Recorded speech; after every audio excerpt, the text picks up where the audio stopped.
OODAcast, informing your decisions with intelligence, analysis, and insight. Brought to you by the team at OODAloop.com. Hello, I'm Bob Gorley, and welcome to the OODAcast. Today on the OODAcast, Mark Weatherford. Mark, how you doing today? Hi, Bob. I'm doing great. Thank you. Cool. Well, thanks for joining us. And Mark, before we get into this, I wanted to give people a little bit of your bio from my perspective because I've known you for so many years. When I first met you, you were in the Navy. You were a Navy cryptologist, and you had a career in the Navy that lasted about 25 years, 26 years. Yep. Retired from the Navy and worked for Raytheon as a while in the security domain. And from there, you were the CISO of two of our greatest states. You were the security officer for Colorado, beautiful state, wonderful place, wonderful people. And then you were also the chief security officer for the state of California, an incredibly large and technical state with many security issues, I know. Then you were brought into the NERC from there, the North America Electronic Reliability Council or something like that, where you help protect the power grid. You were then drafted to go back into government at the Department of Homeland Security during their formative years. You were a deputy undersecretary for cybersecurity, the first, as they were maturing their cybersecurity effort. After you left Department of Homeland Security, you worked at places like Chertoff Group. You did a lot of work with startups, and you returned to an operational CISO role also. Did I get the essence of that about right, Mark? Pretty much, yeah, it's pretty much right. Cool. So what are you doing now? That's a good question, Bob. What am I doing now? So I actually left full-time employment in April. It was a planned exit, and my goal was, as you said, I work with a lot of startup companies right now, both as an investor and as an advisor. And my goal was to simply, spend time helping these startups, mature and become big companies. And so that was my goal. It didn't work out quite that way. There's a lot of opportunities out there, and many of them came with arm twisting fashion and encouraged me to do other things. So I'm actually working. I am the chief strategy officer at the National Cybersecurity Center right now, which is not a full-time 100% job, but it's where I'm spending a lot of my time now. We have a number of major kind of missions and pillars for the National Cybersecurity Center. Probably the biggest is we were designated last year as the executive director for the Space ISAC. So we're growing the Space ISAC. We're bringing all of the players in the space community into this information sharing organization. And it's maybe one of the greatest opportunities I've ever had to work with a variety of very technical companies. I mean, all of the defense contractors, all of the other companies that are putting ships in space these days, people that are developing the technologies that are going on these and are going into satellites, and how are we securing all that stuff? So one of the things that I'm working on right now, very, very exciting. And that's pretty much it. I mean, but that's kind of taking 110% of my time these days. Yeah, man, this sounds cool. That's really exciting. And I want to get back to that in a minute. But first, I wanted to return to your foundational story. So you joined the Navy 1975, 77, around there. What possessed you to join the Navy and enter this technical career path the way you did? I mean, the 70s, that's the disco era. I can imagine a young Mark Weatherford with long hair and these big collars, but you joined the Navy.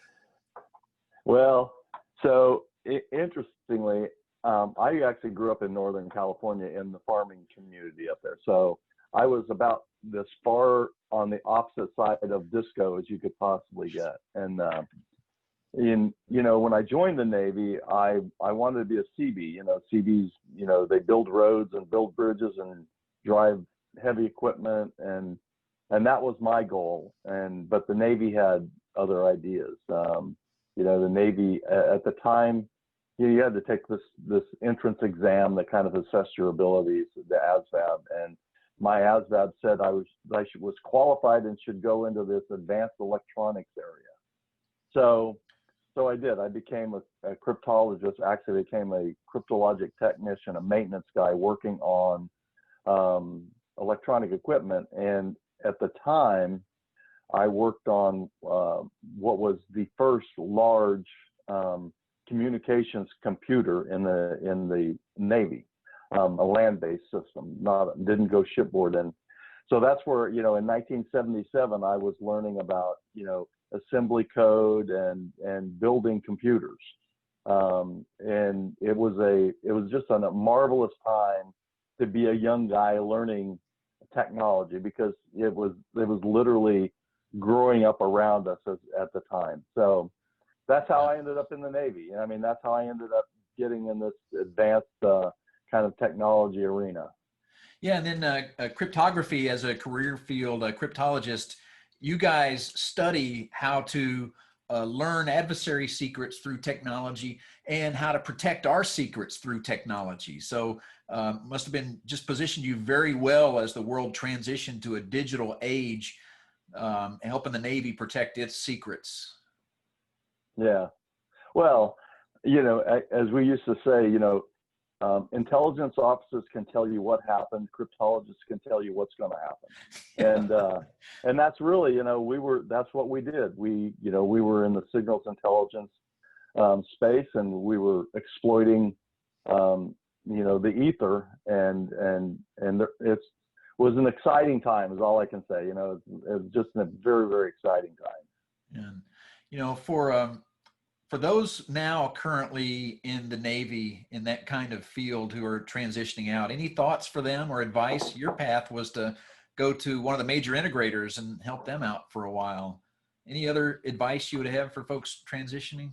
Well, yeah, I mean, I think it's different for everybody, but I think there's some foundational things, and whether you stay for an entire career like I did in the Navy, or whether you do a tour and get out, I think, kind of thinking really far in advance about what you want to do, what you enjoy, and that doesn't matter. I think if you're a civilian or in the military, doing what you enjoy. And I always looked at the Navy as, they kept sending me to these cool places. They kept sending me to these interesting schools where I was learning all kinds of new stuff. I mean, I went to the Naval Postgraduate School in 1992, and as I was kind of fishing around for ideas on what to write my thesis about, somebody suggested that I should write about information assurance. And I don't know if you remember back in 1994 at the time, then there was not much being written about information assurance, information security. So doing research was really a challenge. There were only a handful of people, literally a handful of people, that I had access to that could help me with my research on information security. And but I wrote my thesis, and at the time it got a little bit of exposure, and interested, people in the Navy said, hey, this is an interesting idea. What's this guy doing? And I ended up going to a job, and I became a network security officer at a Navy software support facility. And so, again, thinking forward to the future, my last job was down at the Fleet Information Warfare Center, where I was running defensive operations for the Navy. And it was a good kind of a transition for me to get out of the Navy. So I spent, I don't know, I probably spent the last 10 years of my career, maybe, yeah, 10 years of my career, kind of thinking about, okay, what would life after the Navy be like? And I really worked hard on seeking out those really hard jobs in the Navy that would transition me well. Cool. That's good. Yeah. And now related to that, I just imagine all of that background must have served you well, because you're in positions where you have to deal with a lot of information, a lot of it very chaotic, complex, or even deceptive information. And you have to sort that out and figure out what's important, and then what's important to make decisions on. And it just seems so relevant to a field as a security officer in the commercial industry. Would you agree? Like, as a security officer, did that come in handy? Yeah, I think, being a CISO, my first CISO job was for the state of Colorado, and in a state government organization, and I would say it's similar in any organization, but you have various components of the organization. Whether they're, like in a state government, you have your transportation department, you have your healthcare department, you have, all these different, finance, all these different government agencies, and trying to bring them together and create some synergy around security across this very diverse organization. Of course, back in 2004, when I took the state of Colorado job, even the term CISO was relatively new then. Yeah. So people were trying to figure out, how do we do this? What do we do this? And I can remember, going in front of the legislature, state legislature, and people just looked at me like, who are you? What are you doing? Why are we spending time with you? And, and then there started to be a few kind of security incidents that kind of got people together. But, to your point about collecting information, yeah, you're right. I think, anything you can do in a career that helps you to manage multiple projects, missions at the same time, can help. And in the cyberspace today, and I tell people this often. In 2004, I could reasonably call myself a security expert, because the domain was fairly well bounded. And even though there was a lot of information, it was things that we felt we could handle. When people want to be called a security expert today, at least, especially a CISO, I think that's a little bit of a stretch, because there's just so much to know. I mean, you can't be, you can have domain knowledge in one or two areas, but there's no way to have domain knowledge across the entire spectrum of information security these days. Yeah. All right. That leads to my next question, because I mean, that is so prescient. And I want to ask a question about careers, and just as context, a lot of people come to you, I know, and say they're looking for a position to be filled. And then you reach out to your network and email people like me and say, do you know anybody who's interested in this position? And you're just that kind of connector. And so a lot of folks are already coming to you and asking for, can you help them find the right person? Other people come to you and ask for career advice. And that's kind of the question I wanted to ask you now. For someone who wants a successful career in the cybersecurity world, do you have any advice or tips to them? Let's say they want to be a chief security officer in a large company. Well, the first thing I try to do is I try to identify what it is they really want to do. Some people want the CISO title, and that's where I dig in and say, do you really want to be a CISO? Because I mean, this is not a trivial job these days. Especially if you're in a large company where you have to report to the board on a quarterly basis, where you have to sign the 10K and the 10Q every quarter. You're literally, your signature can be used against you at some point, if you have made a misstatement. So I think, really digging into what people want to do is important. And so and there's a lot of factors in it. I have many friends that their careers have been limited simply because they weren't able to, and this is not a criticism, they weren't able to take advantage of an opportunity. Maybe they lived on the East Coast and a great job came open on the West Coast, but they just weren't in a point in their life where they could make that transition. And so, I try to tease these kinds of things out early in a conversation to see how flexible somebody is. Would they be willing to work for a CIO? Would they be willing to be a deputy CISO, as a stepping stone to being a CISO? Would they be willing to be a CSO, which includes, may include a lot of physical security responsibilities as well as information security responsibilities? Would they be willing to step out of their comfort zone and working for a software company and go work for an electric utility company somewhere? I can remember when I took when I was wrapping up with the Schwarzenegger administration in California, and Mike Asante called me. Mike was the CISO the CSO, at the North American Electric Reliability Corporation. He said, "Hey, I'm getting ready to leave. I want you to be my replacement."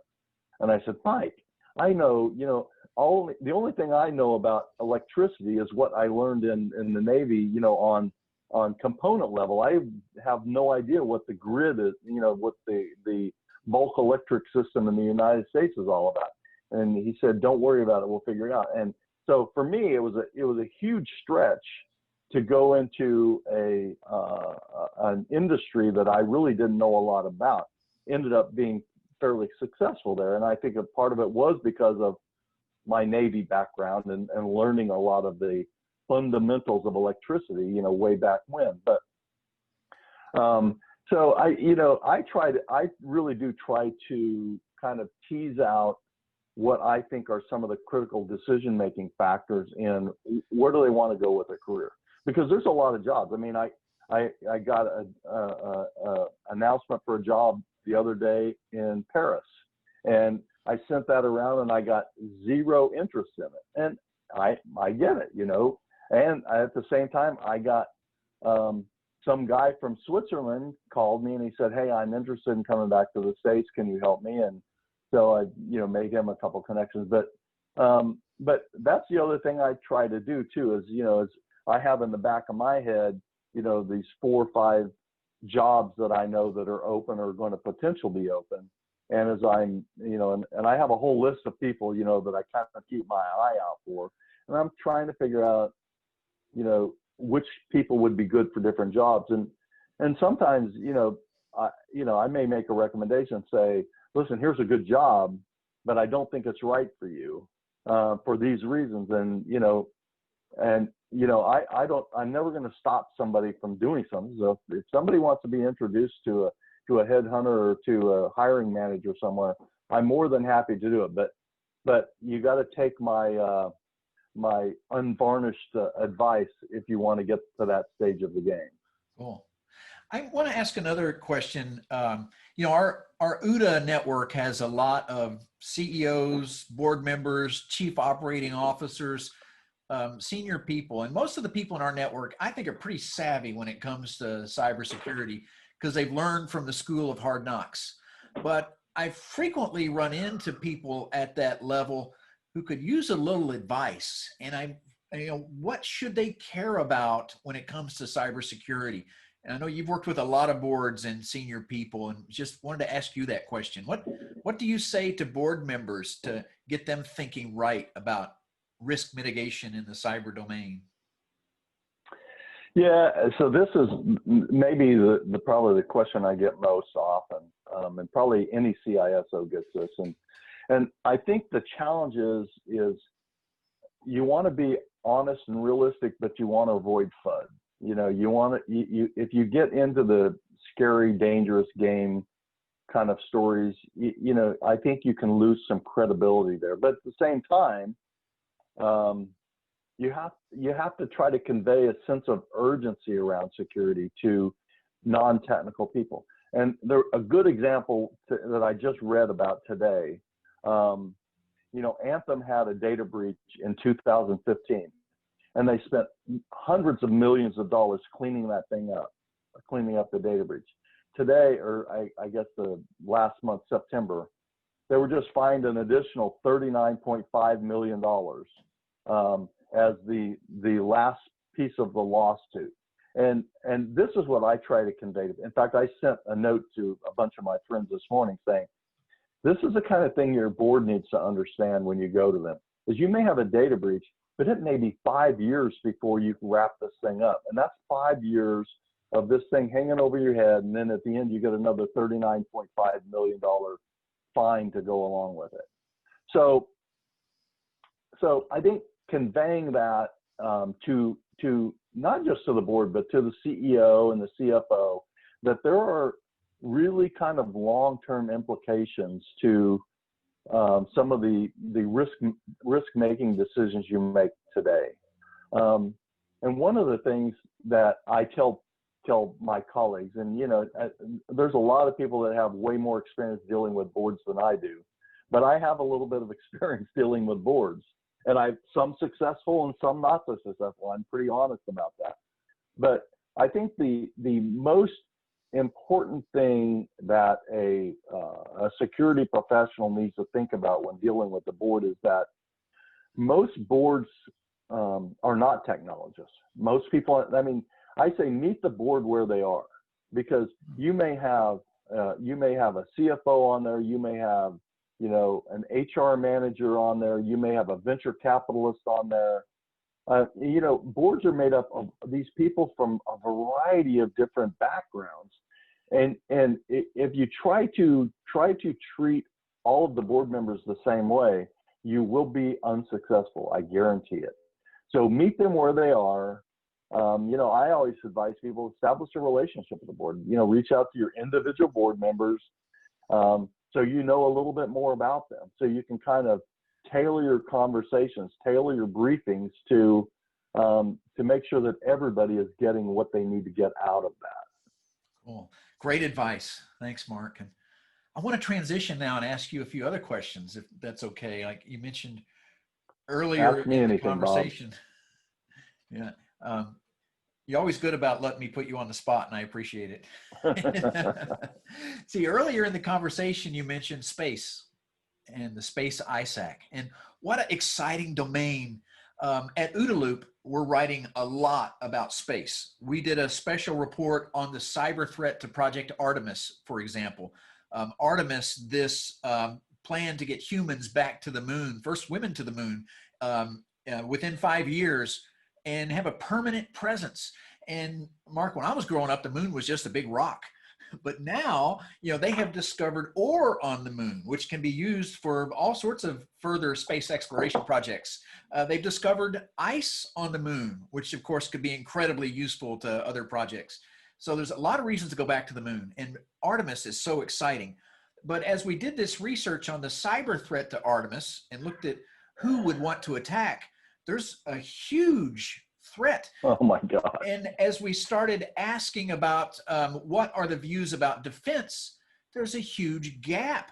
The attitude that we kept running into is, who would want to attack us? This is the brotherhood of man going to the moon. This is all of humanity. Who would want to attack us? And that's one example. Another thing we write about at OODA is the overall commercialization of space. And there's stuff going on right now that is going to impact the future of humanity in very positive ways. You know, remote sensing and so much other collection, and the launching of 3 different major communications platforms into space. Starlink, for example, which is going to give you fiber optic speeds from space anywhere in the world. So much excitement, and there too, very little attention being given to cybersecurity. So when I hear you say space ISAC, it gives me hope that you're going to be able to make a big improvement there. And with more improvement, we will see more and more innovation in space. So would you please give me your thoughts on any of that? What is the mission of the space ISAC, and what's your view of the threat? Yeah. Well, I mean, so I would agree with everything you just said. And I will say, you know, my real interest in space came probably 5 years ago. I really started, you know, kind of digging into it a little more. I gave a talk at NASA on supply chain. And in my research for this talk, I realized, you know, the implications of how the supply chain could be disrupted or diverted to, or you know, to do things to the supply chain that end up, and a satellite goes up, and the satellite's going to be there for the next 30 or 40 years. You know, if you get components that go into that satellite that you don't have a good, you don't know the provenance of those products, you know, it's a big deal. And to NASA, it's a huge deal. So they track, and this is what I learned in my research for this thing. They track, you know, literally the birth, the genesis of every single thing that goes onto a satellite. You know, whether it's a nut or a bolt or grease or electronic components or, you know, or gears, where everything is critical to the supply chain of what goes into a satellite. So you think of what Elon Musk is doing with SpaceX. You know, it's mind blowing. I mean, not just the SpaceX and them putting the rockets up, but it's mind blowing to me, the Starlink, what he's doing, throwing, you know, 60 satellites up in the air at the same time, you know, several times a month to build Starlink. You know, it brings out the science fiction nerd in me, you know, where we're going. But back to where you said, what you said about security, and that is, people are still saying, well, why would somebody do that? I can literally remember hearing people say that 20 years ago. Why would somebody want to hack my computer? Why would somebody want my password? And you know, and the answer is the same, because they can, because bad guys are bad guys for a reason. So I think, you know, and yeah, I can remember having this conversation 10 years ago when we were talking about IoT, and we're saying, okay, let's get security right with IoT. You know, we screwed the pooch earlier. We have an opportunity to get security right with IoT. You know, I think the court's still out on that, but we're at that point now. We have the opportunity to get security right with space, and you know, and with all of these companies that are developing components and parts that are going into this infrastructure that is mind-blowing. So back to space ISAC, you know, our mission is the same as every other ISAC, and that is to share threat, vulnerability, security-related information amongst this big group of people involved. And you know, it's more than just the big defense industrial base contractors, but all of them are participating. It's more than the you know, the SpaceXs and the Blue Origins. It's the universities that are doing research. It's the little companies that are developing one piece of one component that goes in a satellite or goes on a rocket. And there are literally thousands of these people that are in the supply chain. So being able to share security information more broadly and getting the support of the big guys that helps us bring in the small guys, I think is really, it's a huge opportunity for the nation. And it's a huge opportunity for the Space ISAC to bring all these companies together. We're getting tremendous response from the community to do exactly that. It's a very exciting time. I wish I was 20 years younger. Fascinating. Well, thanks for that, Mark. And let me transition now and ask another question. You know, it's great having you part of the OODA Loop network, and we like providing information to guys like you and hope it's of use. But I would love to ask about your other information sources. What other sites do you read? And also tell me about your reading habits. Do you have any favorite books or any books you would recommend to us? Well, I think, I just said I'm a, kind of a science fiction nerd. So, I would say, anything. I love Orson Scott Card. I like Asimov. I like Herbert, Heinlein, all of the traditionalists, and anything. So I literally always have at least one science fiction book, in queue. But it's kind of like music. I have a pretty wide variety of interests. I mean, one of the things I'm doing right now, I'm restudying for my ham radio license. So I'm reading that, going through that book again. I just started a book called T-AI, which looks like it's going to be really, really interesting. I think you've probably heard me say this before. John McPhee, he's not a geologist, but he's written a number of books on the world and how the earth comes together. And his kind of compendium is called Annals of a Former World. And I think it's the most fascinating book I ever read in my life. And for a whole lot of reasons. One of the reasons is I had to keep, read it on my iPad, and I had to keep my dictionary up at the same time, because every page almost there was a word that I didn't know and I had to go look up. I don't know, I really do kind of read a whole bunch of different things. Fiction, science fiction. I read, the spy novels, all everything, all about that. And then always, I've got a few technical books or, things like that in queue. Obviously I read the OODA Loop, every day. Awesome. I'm a member Thanks of the OODA community. Anybody who doesn't subscribe to Brian Krebs is crazy. I remember reading one thing. I can't remember who said it, so I can't give a good attribution, but they said, if Brian Krebs is your first source of incident response, you probably have bigger security problems. But Brian Krebs does a phenomenal job on reporting, and he's got sources that most journalists would dream to have. And then I read all of the magazines. I mean, I don't know. I probably spend 2 hours every morning just reading what's happened overnight from the various different things that I look at. Cool. Well, thanks, Mark. I'm going to capture as much of that as I can for our show notes and make sure to give good recommendations to all of our readers and watchers. I appreciate it. And so thanks for sharing this time with us. It's just been a fantastic overview, and I really appreciate it. You're welcome, Bob. Thanks for having me. All right. Thanks for listening to this OODA Loop production. For the latest analysis on cybersecurity, technology, and global risks, please visit www.oodaloop.com.